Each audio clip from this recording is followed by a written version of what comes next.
দুটি ফরমায়েশি রিট পিটিশনের অংশ হিসেবে আজকে রুল জারি করা হয়েছে। একটি রুল জারি করা হয়েছে জুলাই সনদ বাস্তবায়ন আদেশ এবং সংবিধানের জুলাই সনদ বাস্তবায়ন আদেশ কেন অসাংবিধানিক হবে না, এটি একটি রুল। আরেকটি রুল হলো সংসদ সদস্যদেরকে শপথ বাক্য পাঠ করানোর জন্য যে চিঠি দেওয়া হয়েছিল, ওই চিঠির দ্বিতীয় অংশ সংবিধান সংস্কার সভার সদস্য হিসেবে শপথ নেওয়াটা কেন অবৈধ হবে না, এটি আরেকটি রুল। আরেকটি রুল হলো গণ ভোটের সেকশন 3-এ যে 4টি প্রশ্ন দেয়া আছে সেটি কেন অবৈধ হবে না, এটি আরেকটি পার্ট অফ দ্য রুল।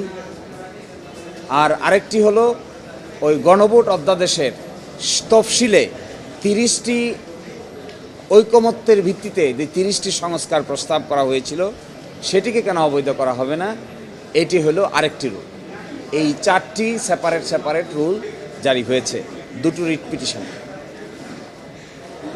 আমরা মনে করি 5ই আগস্টের পরে যে সংস্কার কর্মকাণ্ড পরিচালনা করার জন্য যে উদ্যোগ নেওয়া হয়েছিল, সেই উদ্যোগটাকে রাজনৈতিক মতকের বাইরে নিয়ে এসে আদালতের সাবজেক্ট ম্যাটার বানানো হলো। অতীতেও আদালতের সাবজেক্ট ম্যাটার বানানো হয়েছে যে সমস্ত বিষয়কে, যেগুলো রাজনৈতিকভাবে সেটেল করার বিষয় ছিল, তার কোনোটারই ভালো ফলাফল আমরা দেখতে পাই না। 30টি বিষয়ে যেখানে বিএনপি সহ সকল রাজনৈতিক দল একমত হলো, সেই 30টি বিষয়কেও রুলের অধীনে কার ইনস্ট্রাকশনে আনা হলো, এটি আমরা এখনো পর্যন্ত বোধগম্য নই।